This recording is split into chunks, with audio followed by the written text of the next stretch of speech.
안녕하세요. 교정 전문의 장지수입니다. 오늘은 매복치에 대한 이야기를 해보겠습니다.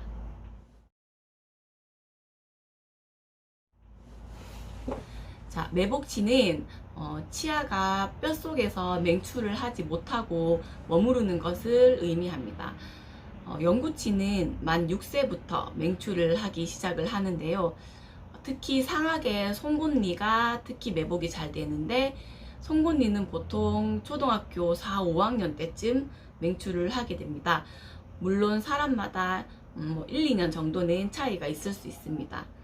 이 송곳니가 맹출할 때가 되었는데 아직 맹출을 하지 않는다, 또는 이것보다 더 중요한 것은 내가 오른쪽은 송곳니가 맹출을 했는데 왼쪽이 아직 맹출을 하지 않았다, 또는 반대로 왼쪽은 맹출했는데 오른쪽이 맹출을 하지 않았다 하면은 이 매복치를 의심해 볼 수 있습니다.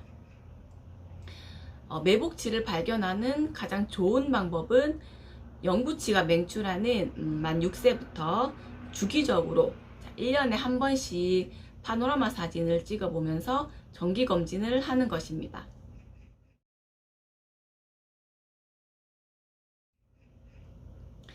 만약 송곳니가 맹출 방향을 이 앞니 쪽으로 해서 맹출을 하게 되면, 앞니 뿌리와 충돌을 하게 되면 뿌리가 흡수가 일어나서 짧아지게 됩니다.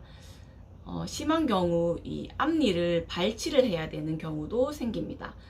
이렇게 다른 치아의 뿌리와 충돌을 한 경우에는 최대한 빨리 치료를 해 주어야 합니다.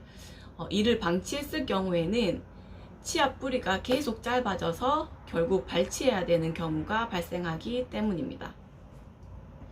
그렇기 때문에 치아가 맹출할 때는 이 정기검진을 하면서 치아가 맹출을 잘 하고 있는지 관찰을 하고, 혹시나 치료가 개입되어야 되는 상황이면 상황이 더 나빠지기 전에 치료를 바로 해줄 수 있기 때문에 이 정기검진을 하는 것이 가장 중요하다고 볼 수 있습니다.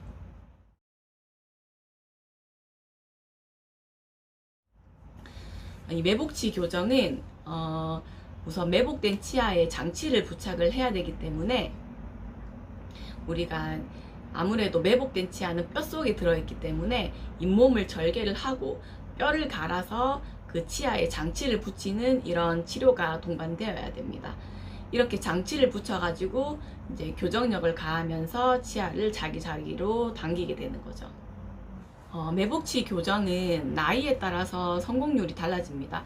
특히 10대 같은 경우에는 매복치를 꺼내는 이 교정 치료가 80% 이상의 치료 성공률을 보입니다. 하지만 20대, 30대 이렇게 나이가 들수록 그 성공률이 떨어지게 됩니다. 따라서 적절한 시기에 치료를 해주는 것이 가장 중요하다고 볼 수 있습니다.